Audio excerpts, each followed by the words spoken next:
Nous savons tous qu'il est important de se savonner les mains pour éviter les infections et la transmission des maladies. Et de fait, depuis les découvertes de Louis Pasteur, il y a plus d'un siècle, l'hygiène a permis de juguler de nombreuses maladies.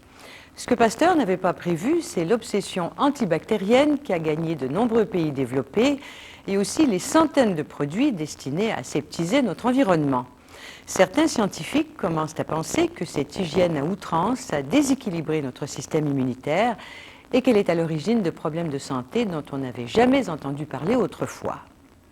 Le mieux ou le trop ennemi du bien, c'est la thèse explorée dans le reportage australien que nous vous proposons.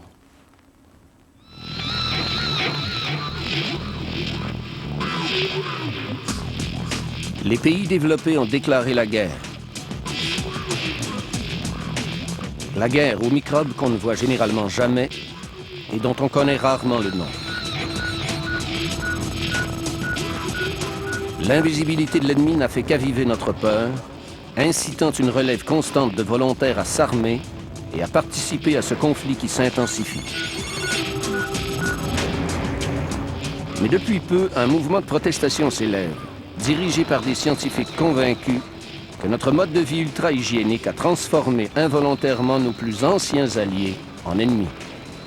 Dans cette sale guerre, le nombre croissant de victimes humaines pourrait bien résulter de tirs alliés.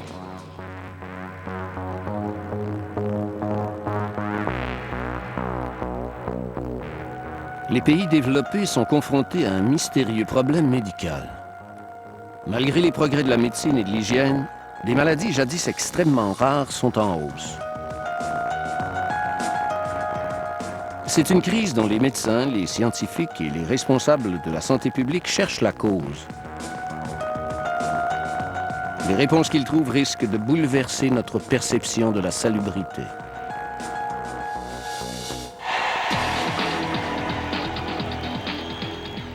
L'Américain Tom Dolan est 2 fois champion mondial du 400 mètres, 4 nages. Son 2e record du monde a pulvérisé le premier par près de 3/4 de seconde.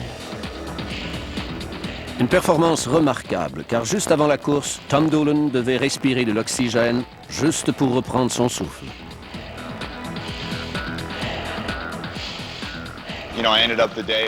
Vous savez, le jour de ces 400 mètres, j'ai tenté de décrocher une autre médaille d'or. Et j'ai passé 4 ou 5 heures dans la tente de l'infirmerie, entre les préliminaires et les finales, à respirer de l'oxygène afin de ménager mes poumons. Comme 17 millions d'Américains, Tom Dolan souffre d'asthme chronique. Difficile de décrire l'asthme à ceux qui n'en souffrent pas. Je recours souvent à une analogie. C'est comme si on était enfermé dans un placard plein de fumée et on tentait de respirer. On se sent claustrophobe. L'asthme dont souffre Tom Dolan est une maladie immune. Notre corps devient alors notre pire ennemi.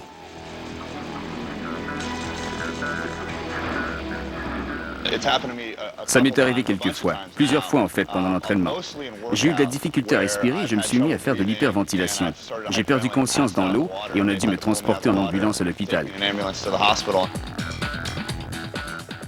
La cause précise de l'asthme et de plusieurs maladies similaires reste mystérieuse. Dans le monde, l'incidence de l'asthme a doublé en 15 ans. Il y a maintenant plus de 150 millions d'asthmatiques. Mais la maladie ne touche pas toutes les sociétés uniformément. L'asthme affecte jusqu'à 30% des enfants du monde développé, mais il reste peu fréquent dans les pays en développement moins pourvus en services sanitaires. Plusieurs maladies mal comprises suivent cette tendance alarmante, selon l'immunologiste Graham Rock. 3 groupes de maladies augmentent en fréquence dans le monde développé. Il y a d'abord les allergies, des maladies comme l'asthme, l'eczéma et la fièvre des foins. Puis les maladies auto-immunes comme la sclérose en plaques et le diabète de type 1, des maladies dans lesquelles le système immunitaire attaque votre propre corps. Et enfin, il y a les maladies intestinales inflammatoires, la colite ulcéreuse et la maladie de Crohn. Personne ne sait exactement en quoi consistent ces maladies, mais nous savons que ces 3 groupes de maladies découlent de dérèglements du système immunitaire. La cause de ces maladies demeure aussi fugace que les armes furtives Mais quelle qu'elle soit, nos propres défenses se retournent contre nous.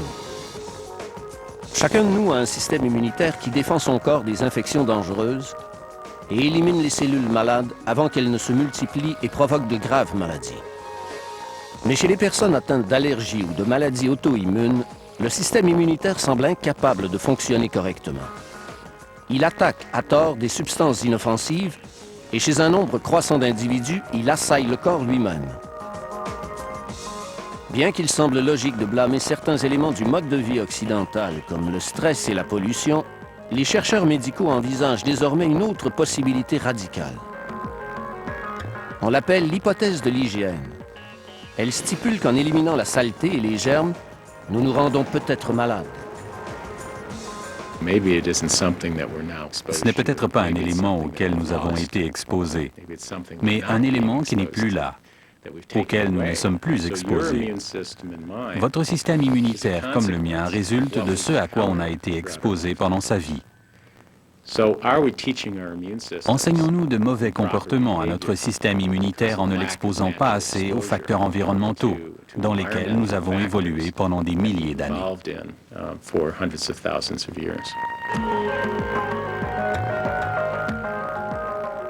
La vie et le milieu urbain d'aujourd'hui nous isolent d'une multitude de micro-organismes.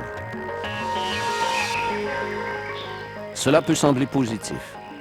Mais d'après l'hypothèse de l'hygiène, cet isolement pourrait être dévastateur pour notre santé et celle de nos enfants.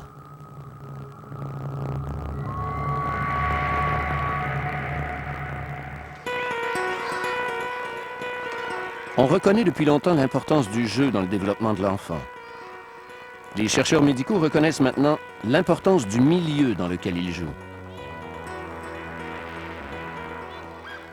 Lorsqu'un enfant vit dans une trop grande propreté, les mécanismes de régulation qui évitent les déviations du système immunitaire ne sont pas établis.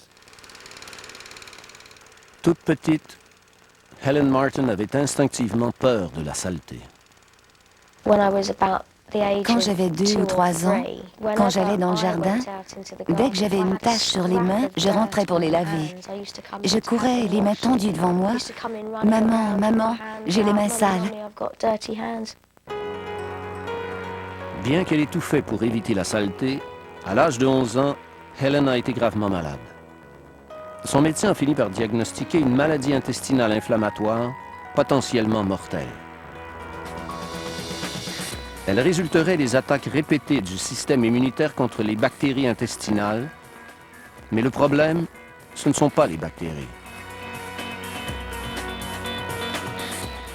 Pendant ces attaques malencontreuses, la muqueuse intestinale est endommagée par ces tirs alliés et les conséquences peuvent être graves.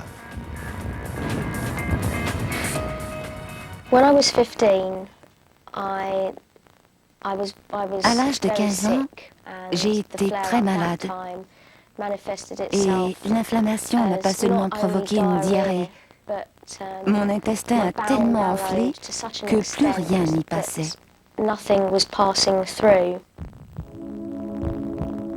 L'état d'Hélène était tellement grave qu'il a fallu l'opérer d'urgence.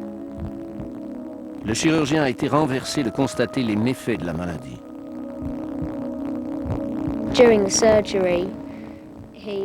Pendant l'opération, il a vu mes organes internes. Il a dit à mes parents qu'il avait dû littéralement casser une partie d'intestin parce qu'elle était complètement calcifiée, solide. Il y a à peine quelques décennies, les maladies comme celle dont souffre Helen Martin étaient rarissimes. Elles se répandent maintenant dans certains pays parmi les plus prospères du monde. Le système immunitaire d'une personne sur 5 se dérègle et provoque plus de 80 maladies distinctes. Selon l'hypothèse de l'hygiène, c'est parce que notre système immunitaire n'a pas appris à se comporter correctement.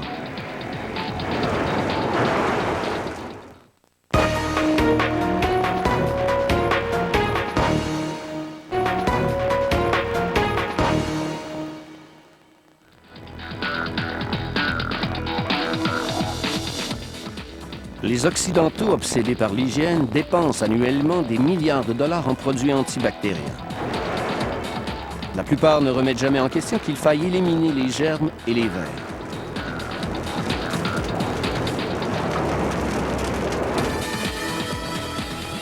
Cette tendance préoccupe un nombre croissant de chercheurs médicaux.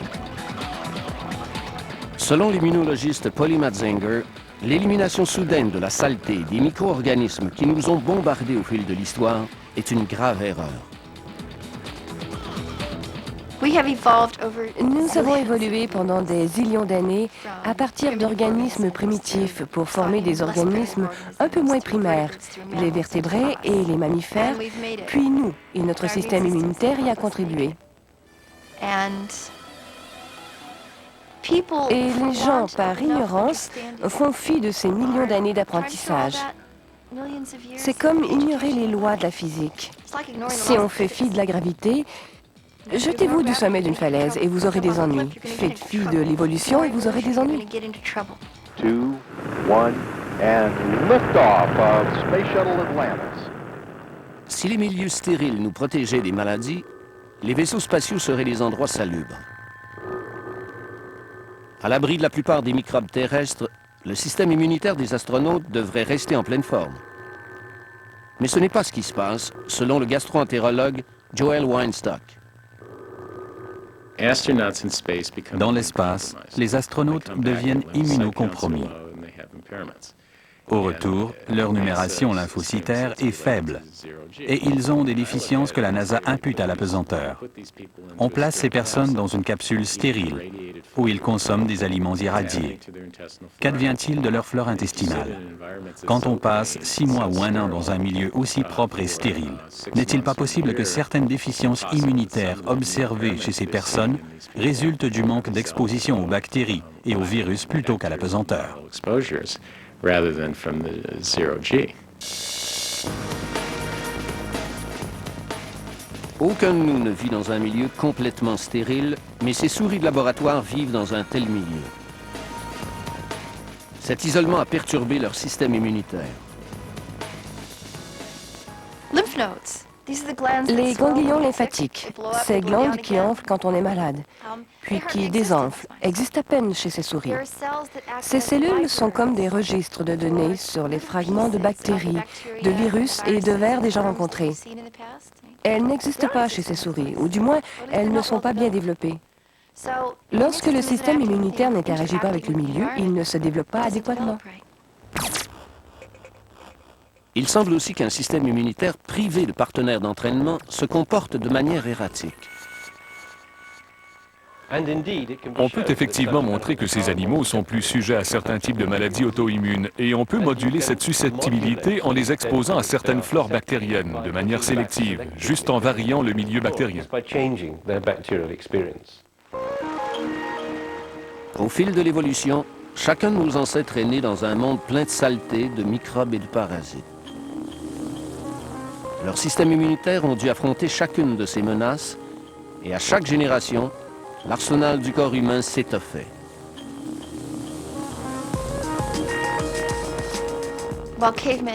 À l'époque où les hommes traînaient les femmes par les cheveux dans leurs cavernes, tuaient tous ces animaux et se disputaient un territoire, le système immunitaire livrait des combats à l'insu de tous. Il se battait contre des ennemis invisibles dont on ne soupçonnait même pas la présence. Sans système immunitaire, nous serions tous morts. Notre système immunitaire doit encore combattre nos ennemis biologiques. Mais en milieu urbain, il n'est pas facile d'identifier les véritables ennemis. On ne touche pas au sol, on boit de l'eau traitée et on mange de plus en plus d'aliments transformés. Selon l'hypothèse de l'hygiène, chacun de ces éléments joue un rôle déterminant dans l'apprentissage erroné du système immunitaire. Chaque année, des millions d'enfants des pays en développement meurent de maladies infectieuses. Mais dans les pays occidentaux qui privilégient l'hygiène, les allergies menacent de plus en plus la santé des enfants. Selon l'épidémiologiste Julian Crane, ces maladies reliées à l'immunité sont la rançon de la réduction draconienne des infections infantiles. Plusieurs études menées dans diverses régions du monde tentent à démontrer qu'il y a une relation entre les infections et l'apparition des allergies. Plus on a d'infections, moins on est sujet aux allergies. Comme plusieurs grandes villes, Wellington, en Nouvelle-Zélande, privilégie l'hygiène. Mais c'est aussi l'une des villes du monde où l'asthme est le plus répandu. La famille de Peter Cole est du nombre. Peter, sa femme et leurs 3 filles sont tous asthmatiques. Quand toute la famille est asthmatique, on en est toujours conscient. On ne peut que souhaiter de gérer la situation de telle sorte que cela n'affecte pas constamment notre mode de vie. Pour gérer leur asthme, Peter et les siens doivent constamment prendre des médicaments juste pour rester en vie. L'asthme peut être effrayant. Ma femme et moi avons eu un fils qui est mort il y a 7 ans. Sa mort est due en partie à son asthme. C'est donc une maladie qu'il faut prendre très au sérieux, car elle risque à tout moment de devenir menaçante et de tuer.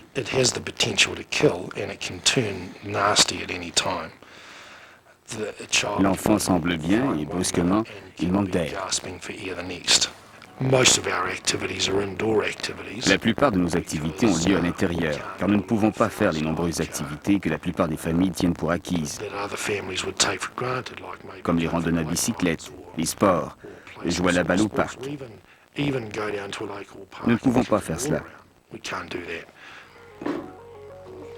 L'ironie, c'est que la vie à l'intérieur imposée par l'asthme est peut-être en partie responsable des malheurs de la famille Cole.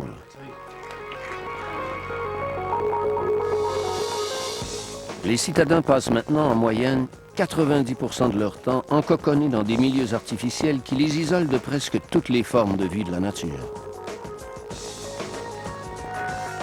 Selon le docteur Mark Donoghue, spécialiste australien en hygiène du milieu, la vie dans ces cocons apparemment salubres est, comme la vie dans l'espace, loin d'être idéale pour notre santé.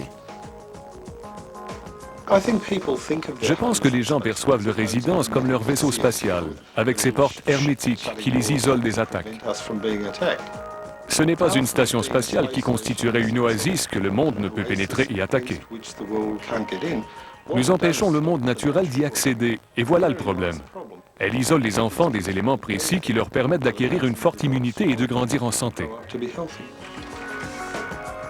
Dans leur quête de la propreté, les Occidentaux ont introduit un éventail de produits chimiques de plus en plus puissants dans leur résidence. Un nombre croissant d'entre nous exposent aussi leur corps à de puissants antimicrobiens. On ne peut pas prétendre que le reste du monde vivant est l'ennemi sans y perdre sa santé. Nous sommes au terme d'un âge d'or que l'on pensait interminable. On allait tuer les microbes, les éradiquer tous, et l'humanité n'en serait qu'en meilleure santé. Heureusement, on n'a pas réussi, car sans les microbes de nos intestins, on ne se développe pas normalement. Les fonctions cérébrales et l'immunité ne se développent pas, la croissance est ralentie.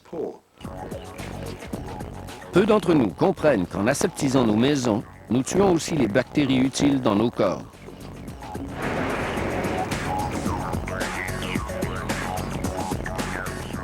Nous allons jusqu'à déclarer la guerre à ces locataires microscopiques quand nous buvons l'eau du robinet. La chloration de l'eau a pour vertu de tuer les organismes présents dans l'eau. Mais l'idéal, c'est d'enlever le chlore avant de boire l'eau, car ce chlore continue de faire effet, même dans l'intestin. Les médecins Hugh Dunstan et Tim Roberts de l'Université australienne de Newcastle sont des spécialistes de la flore intestinale. Leur équipe de détectives de la saleté analyse les excréments des immunocompromis. Ils élucident le lien entre ces maladies et l'équilibre ou le déséquilibre de la flore naturelle du système digestif.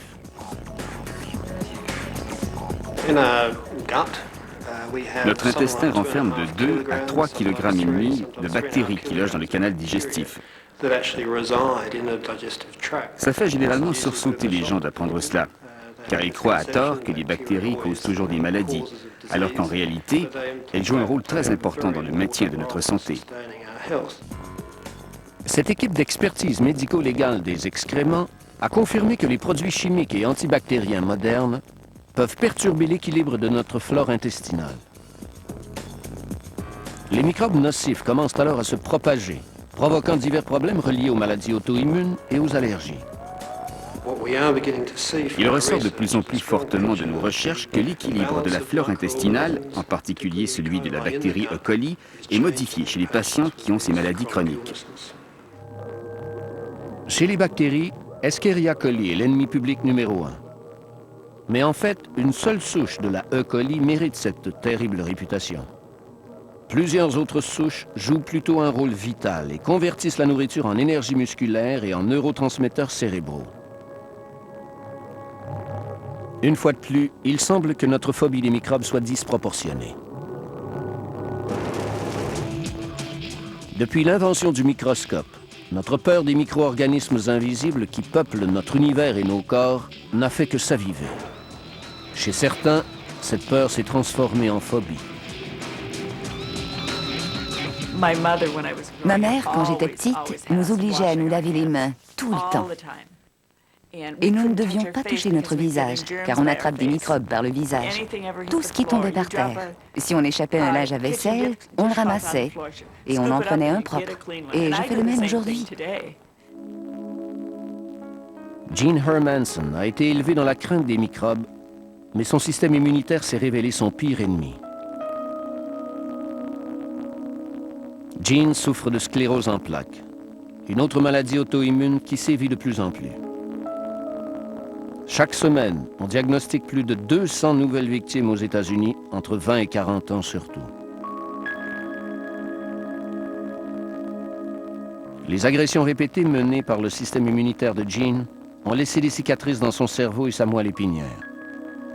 Ces cicatrices perturbent les signaux électriques qui parcourent le corps de Jean. Les symptômes vont de la fatigue et l'engourdissement aux troubles de la vue et à la confusion. L'une des pires difficultés de la sclérose en plaques, ce sont les symptômes invisibles. Vous savez, on me dit souvent « tu as l'air bien » ou on ne me croit pas et on dit « oh, elle est mal disposée ». Ce n'est pas une question d'attitude. La fatigue physique est réelle. La cause de la sclérose en plaques nous échappe. Mais quelques scientifiques pensent que c'est par manque d'apprentissage que le système immunitaire attaque le cerveau et le système nerveux. Le système immunitaire combat l'infection, mais il n'y a pas d'infection. Il se crée plutôt un contexte infectieux fictif dans lequel le système immunitaire passe à l'action sans qu'il y ait infection.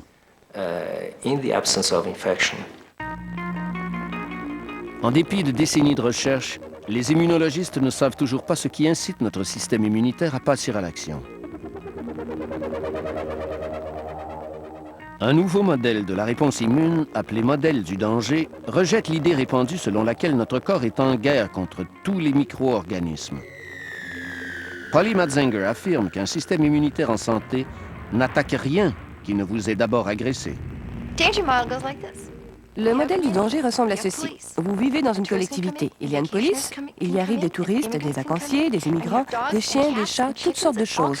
Et la police ne réagit pas jusqu'à ce que quelqu'un ne l'appelle en disant « quelqu'un a fracassé une vitre ». Et alors la police intervient. Voilà comment le système immunitaire fonctionne. Il ne réagit que si on l'appelle pour lui signaler que quelqu'un cause des dommages. Chez les personnes atteintes de sclérose en plaques ou d'autres maladies auto-immunes, le système immunitaire semble incapable de faire la distinction entre les résidents, les touristes et les vandales. Quand Jean Hermanson était petite, son système immunitaire a eu peu d'occasion d'apprendre à distinguer les ennemis des alliés. Lorsqu'elle est tombée malade à l'âge de 5 ans, ses médecins lui ont prescrit divers traitements visant à tuer toutes les bactéries qu'elle ingérait. Quand j'étais petite, j'ai souffert de pneumonie et de rhumatisme articulaire aigu. Et ma mère a suivi la prescription des médecins de me faire prendre un antibiotique jusqu'à l'âge de 16 ans. J'ai donc pris la pénicilline de l'âge de 5 ans à 16 ans, une dose quotidienne.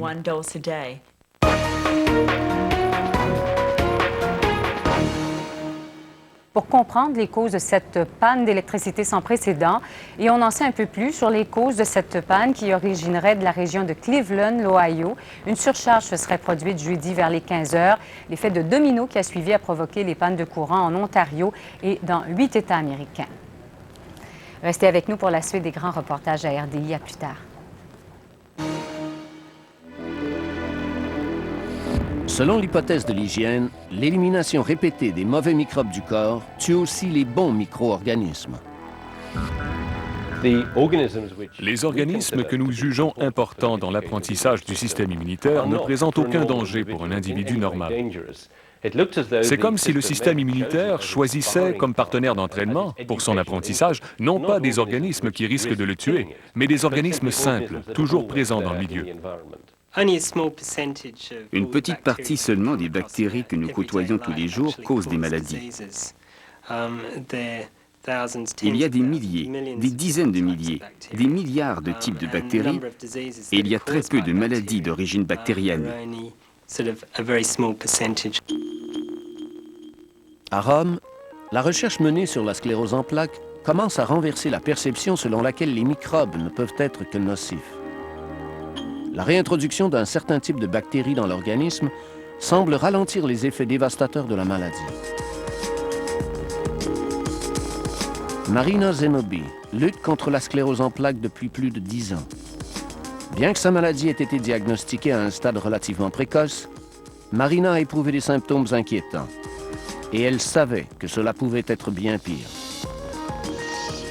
C'est alors que Marina a appris que les chercheurs Marco Salvetti et Giovanni Ristori évaluaient une nouvelle thérapie radicale à l'Université de Rome.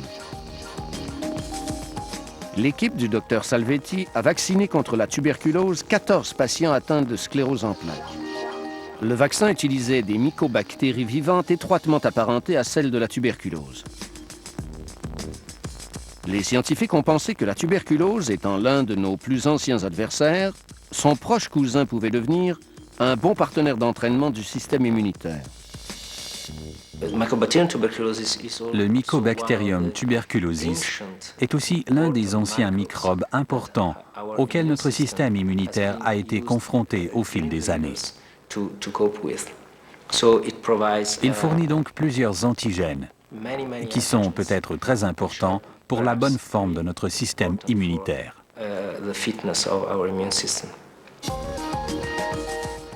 Le docteur Salvetti espérait que les mycobactéries vivantes retiennent l'attention du système immunitaire et lui rappellent que sa mission n'est pas d'attaquer les cellules saines du système nerveux. Chez certaines personnes, si le système immunitaire ne trouve pas de microbes, il peut se mettre à combattre des composantes du corps.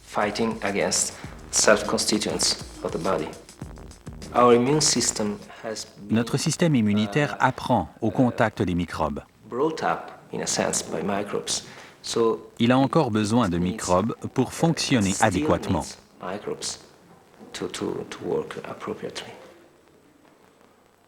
Les volontaires du docteur Salvetti ne s'attendaient pas à une cure miracle. Les lésions cérébrales causées par la sclérose en plaques sont irréversibles. Mais ils souhaitaient la fin des attaques de leur propre système immunitaire. Le docteur Salvetti ne prétend pas avoir exaucé leurs vœux, mais les résultats de l'essai représentent une lueur d'espoir. Après une seule dose de microbes, la moyenne des attaques immunes a été réduite de moitié chez les patients. Cette diminution est assez importante. Je dirais qu'elle est du même ordre que ce qu'on observe avec les traitements acceptés. C'est donc prometteur pour les essais futurs.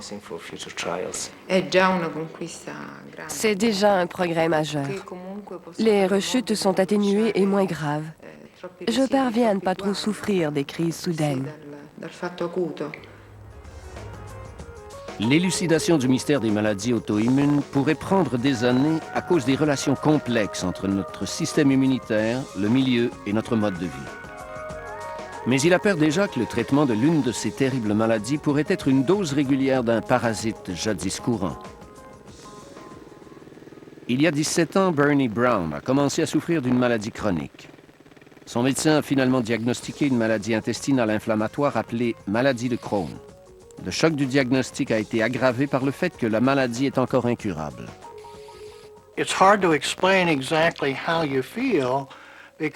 C'est difficile d'expliquer exactement ce qu'on ressent, parce qu'on se demande d'abord si on va se sentir comme ça jusqu'à la fin de sa vie. Une vie qui s'est déjà tellement dégradée que c'en est choquant. De fortes sécrétions produites par un système immunitaire hyperactif irritent et blessent les intestins des personnes atteintes de la maladie de Crohn. Et l'excision chirurgicale des tissus endommagés n'a pas soulagé Bernie Brown pendant longtemps. Peu après l'opération, les médecins ont effectué de nouvelles analyses et ils ont constaté que la maladie de Crohn était réapparue.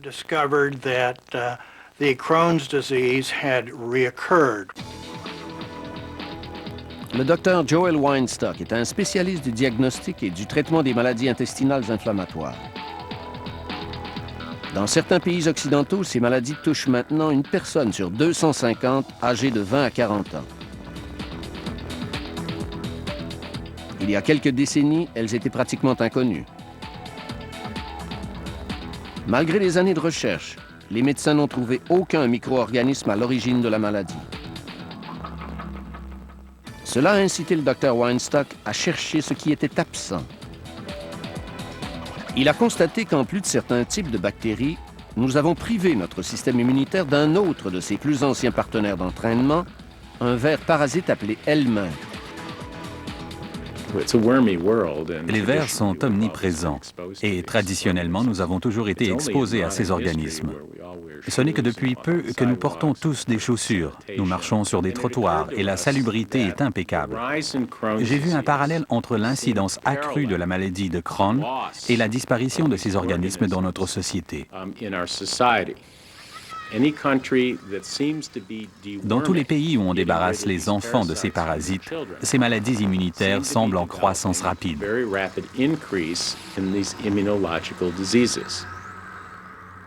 Le Dr Weinstock pense qu'en éliminant ces parasites microscopiques, nous avons involontairement déséquilibré notre système immunitaire. Ce déséquilibre incite certains systèmes immunitaires à lancer des attaques dévastatrices contre les bactéries qui peuplent normalement nos intestins. Dans l'intestin des patients souffrant de maladies intestinales inflammatoires, il se peut que le système immunitaire, qui a pour mission de surveiller ces bactéries, réagisse de manière excessive et recourt aux mauvais circuits pour maintenir une juste dose de ces bactéries. Et on utilise alors ces autres circuits qui sont destructeurs.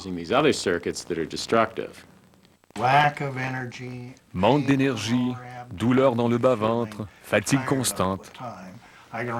Je me souviens d'avoir eu des crampes tellement douloureuses que je me suis plié en deux de douleur et je suis tombé dans la rue. Après avoir souffert pendant des années, Bernie a entendu parler d'une recherche menée par le Dr Weinstock à l'Université de l'Iowa. Le traitement était très inhabituel, mais à ce stade, Bernie était résolu à presque tout tenter. Ce tube contient l'agent biologique avec lequel nous traitons les patients atteints de maladies intestinales inflammatoires. Nous leur administrons 2000-2500 œufs dans un peu de jus. Ces œufs proviennent de vers parasites que nous élevons au laboratoire. Nous purifions les œufs de vers, nous les rendons sans danger et utilisables chez ces personnes.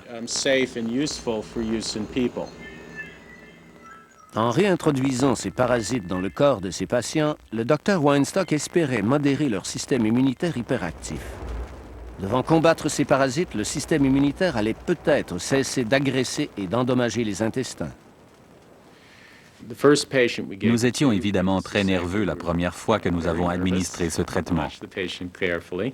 Nous avons suivi le patient très attentivement. Quelques semaines ont passé sans aucun changement. Le patient n'a pas été malade et n'a pas pris de mieux. Nous savions que l'agent était vivant. Nous n'étions pas déçus, mais très contents de constater que ce n'était pas nuisible. 2 semaines et demie plus tard, le patient nous a annoncé qu'il se sentait mieux. Il n'avait plus de diarrhée. La douleur, la fatigue et plusieurs symptômes chroniques avaient disparu. L'un après l'autre, tous les participants aux essais ont constaté une rémission sans effet secondaire. Ils reviennent désormais prendre leur lampée de jus aux œufs de verre toutes les 3 semaines. C'est le temps moyen qu'il faut au système immunitaire pour expulser les vers microscopiques du corps. Bernie Brown n'a jamais rien bu d'aussi bon. Dr Weinstock, ce jus est très spécial. Il transforme la vie.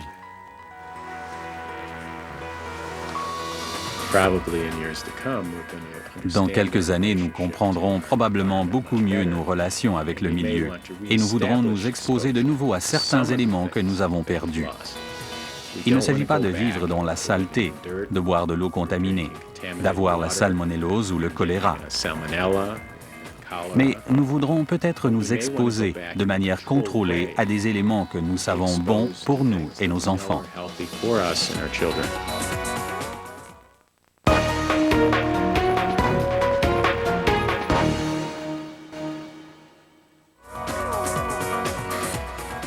Une multitude d'expériences démontre maintenant pourquoi nous devrions renouer avec nos alliés microscopiques. Les situations qui mettent les enfants en contact avec ces formes de vie anciennes pourraient prévenir une vie entière de souffrance.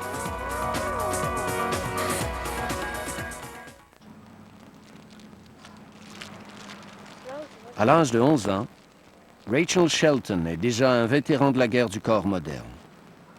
Depuis qu'elle est toute petite, elle est aux prises avec l'allergie cutanée appelée eczéma ou dermatite. Aujourd'hui, Rachel s'apprête à défendre son titre de reine du carnaval local, mais sa maladie a souvent fait d'elle une prisonnière à domicile. Quand elle avait 7 ans, il n'y avait pas une seule partie de son corps qui ne soit couverte d'eczéma. Les paupières qu'elle ne pouvait ouvrir parce qu'elles étaient fendillées, l'arrière des oreilles, le cuir chevelu. Tout était couvert et il a fallu l'hospitaliser la plupart du temps. L'eczéma est déclenché par la réaction excessive du système immunitaire à diverses substances communes, de la poussière à l'eau chlorée aux additifs alimentaires. La plupart des gens voient l'eczéma comme une éruption qui démange. Pour la personne atteinte d'eczéma, c'est plutôt une démangeaison qui provoque une éruption. Une démangeaison incontrôlable et constante. Aucun repos pendant toute la nuit. Elle se grattait et pleurait. Parfois, sa frustration était telle qu'elle se grattait avec une brosse à cheveux et on ne pouvait absolument rien faire pour l'aider. De ce point de vue, c'était vraiment horrible. Désespérée, Angela Shelton a inscrit Rachel à un programme de rééducation expérimentale du système immunitaire mené par le Dr Peter Arkwright de l'Université de Manchester en Angleterre. Elle s'était tellement détériorée et en outre, elle souffrait d'asthme, ce qui est très fréquent dans ce cas. J'ai eu l'impression de ne plus pouvoir tenir le coup. Je me disais que ce serait comme ça pour la vie. C'est horrible. What's happening with your diet? Is that? Yeah, we're nearly there. There's just a couple of foods now that you can't have. There's milk. I had this drink of milkshake. Then all of a sudden, I just went bam, and it was all really itchy. Selon le Dr Arkwright, l'hygiène moderne a réduit les maladies, mais notre système immunitaire est gravement sous-éduqué. I suppose as a pediatrician, En tant que pédiatre, je vois le système immunitaire un peu comme un enfant sur le plan de l'éducation. Lorsqu'on veut qu'un enfant se développe bien au sein de la collectivité, il faut commencer en bas âge. L'expérience de rééducation du système immunitaire menée par le Dr Arkwright débute par l'examen de 40 enfants atteints de dermatite. La moitié des enfants reçoivent une injection contenant des cadavres de bactéries Mycobacterium vaccae. Elles sont communes dans le sol et l'eau non traitée. Les autres enfants reçoivent un placebo inoffensif. On examine leur peau 1 mois plus tard, puis 3 mois plus tard. Les résultats du traitement mycobactérien sont très encourageants. Chez les 20 enfants qui ont reçu le placebo, on a constaté très peu de changements de leur dermatite atopique, alors que chez les enfants vaccinés à la Mycobacterium vaccae, la superficie affectée a été réduite de moitié. Your face looks really good now, doesn't Yeah, it? she'll look better now. She's tons better than she used to be. So she's done well.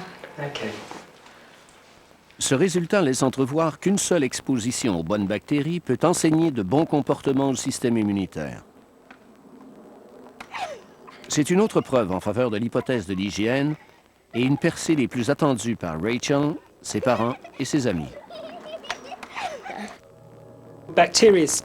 Les bactéries stimulent et instruisent le système immunitaire. Premièrement, celui-ci aide évidemment l'organisme à combattre l'infection. Et en contrepartie, il aide à supprimer certains éléments du système immunitaire qui peuvent endommager le corps. All I can say that as a mother of a child who's got eczema, who's had En it tant so que mère severe d'une that enfant she's atteinte d'eczéma au point de ne plus pouvoir marcher, de voir son enfant marcher après avoir reçu une seule injection, de la voir jouer dehors, avoir les mêmes activités qu'un enfant normal, passer toute une journée à l'école, tout cela grâce à une injection, all because of one injection. pour moi, c'est un cadeau du ciel. It's a godsend.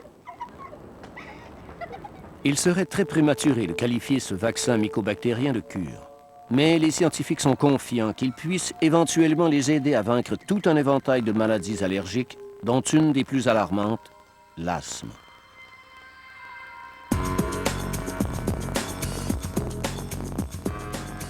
Tous les matins, Darren Hammond saisit un objet que tous les asthmatiques gardent à portée de la main, son inhalateur. Qu'il soit à la maison, au bureau ou peu importe, il se sent rassuré d'avoir un inhalateur à proximité, car cela peut lui sauver la vie. Mais Darren aimerait bien ne plus devoir inhaler un médicament chaque fois que son système immunitaire se dérègle sans raison. Rien ne me plairait autant que de ne plus avoir à faire cela. Si je pouvais recevoir une injection annuelle, ou tous les 6 mois même, je n'aurais plus à prendre ces médicaments à titre préventif ou pour me soulager. Ce serait fantastique. Après avoir lu un article sur le groupe de recherche sur l'asthme de Wellington, Darren Hammond s'est porté volontaire pour les essais.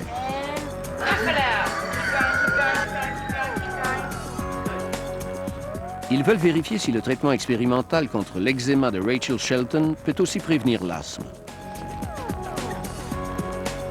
Jusqu'ici, Darren a pris part aux 2 essais préliminaires à base de préparation mycobactérienne. Selon l'épidémiologiste du groupe de recherche, le Dr Julian Crane, les essais rigoureux que l'on va mener au cours des prochaines années pourraient bien permettre la mise au point d'un vaccin efficace contre l'asthme. Les bactéries sont des entités d'une énorme complexité. Elles sont minuscules, mais très complexes, et ce qui provoque le système immunitaire est probablement une infime partie de la bactérie. Nous pourrons extirper les éléments déclencheurs qui font cela. De plus en plus de scientifiques croient maintenant que le rétablissement méthodique de nos relations de longue date avec les micro-organismes pourrait se traduire par une période de paix pour les organismes qui sont en guerre contre eux-mêmes. Ces anciennes alliées pourraient même être la clé du traitement des allergies et des maladies auto-immunes qui déferlent maintenant dans le monde moderne. Entre-temps, on serait peut-être bien avisé d'abandonner quelques-unes de nos armes antibactériennes et d'y penser à 2 fois avant de vivre dans une zone d'exclusion biologique. Nous nous isolons de tout ce dont nous pouvons nous isoler. Mais le système immunitaire ne fait pas cela. Il reste en liaison constante avec tout. Nous sommes reliés à l'ensemble. Et lorsque nous essayons de nous couper de tout le reste, en tant qu'espèce, nous nous rendons un mauvais service. Si nous continuons à craindre et à combattre les êtres microscopiques de la nature, nous risquons de devenir nous-mêmes nos pires ennemis. Le moment est venu de réviser notre stratégie dans la guerre que nous livrons aux microbes, comme s'il s'agissait d'un autre Vietnam où on peut tout passer au napalm. Le moment est venu de nous demander quelle devrait être notre relation normale avec ces êtres. Pour moi, il s'agit beaucoup plus d'une conversation que d'une guerre. Des cellules qui conversent entre elles avec l'environnement. Il s'agit d'une conversation, pas d'une guerre. Nous ne sommes pas en guerre contre tout ce qui existe. Voilà pour cette édition des grands reportages. Restez à l'antenne pour les nouvelles dans quelques minutes. Merci de votre attention et à bientôt.